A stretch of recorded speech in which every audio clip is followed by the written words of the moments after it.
ಲಂಘನಂ ಪರಮ ಔಷಧಂ.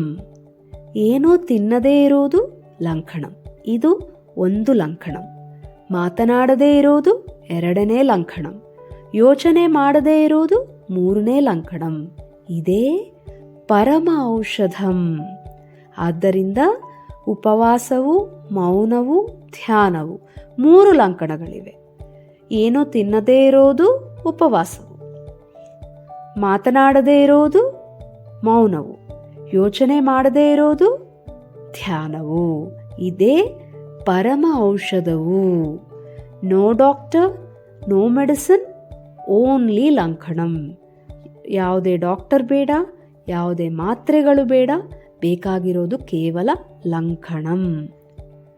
ನಾನು 1 ವರ್ಷದ ಕಾಲ ದಿನ ಸ್ವಲ್ಪ ದ್ರವ ಪದಾರ್ಥ ಮಾತ್ರ, ಲಿಕ್ವಿಡ್ ಮಾತ್ರ ತೆಗೆದುಕೊಂಡು ಇದ್ದೇನೆ. 1 ವರ್ಷದ ಕಾಲ ಮೌನದಲ್ಲಿ ಇದ್ದೇನೆ.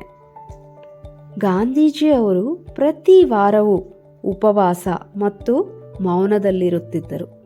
ಆದ್ದರಿಂದ 3 ಲಂಘನಗಳಿವೆ, ನೆನಪಿನಲ್ಲಿ ಇಟ್ಟುಕೊಳ್ಳಿ.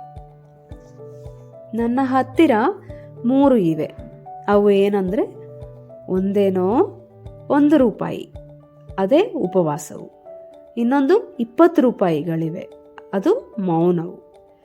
ಇನ್ನೊಂದು 100 ರೂಪಾಯಿಗಳ ನೋಟಿದೆ, ಅದು ಧ್ಯಾನವು. ಈ 3ರಲ್ಲಿ ಯಾವುದೋ ಒಂದೇ ನಾನು ನಿಮಗೆ ಕೊಡುತ್ತೇನೆ. ಯಾವುದು ಬೇಕು ನಿಮಗೆ? ಎಲ್ಲರೂ 100 ರೂಪಾಯಿಗಳು ಕೇಳಿದರು. 100 ರೂಪಾಯಿಗಳಲ್ಲಿ ಇವೆಲ್ಲವೂ ಇವೆ. 20 ರೂಪಾಯಿ ಇದೆ, 1 ರೂಪಾಯಿ ಇದೆ, ಎಲ್ಲವೂ ಇದೆ.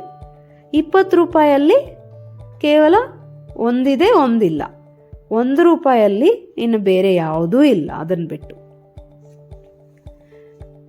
ಸೊ ಹೇಗಾದರೆ ಆನೆಯ ಪಾದದಲ್ಲಿ ಮಿಕ್ಕಿರುವ ಎಲ್ಲ ಪ್ರಾಣಿಗಳ ಪಾದಗಳು ಇಮಿಡಿ ಇರುವುದೋ, ಯಾವುದು ಮಾಡಿದರೆ ಇನ್ನು ಬೇರೆ ಯಾವುದೂ ಮಾಡಬೇಕಾಗಿಲ್ಲವೋ, ಯಾವುದು ಮಾಡದೇ ಇದ್ದರೆ ಇನ್ನು ಬೇರೆ ಎಲ್ಲ ಮಾಡಬೇಕಾಗಿದ್ದ ಅವಶ್ಯಕತೆ ಇರುತ್ತದೆಯೋ, ಅದರ ಹೆಸರೇ ಧ್ಯಾನವು.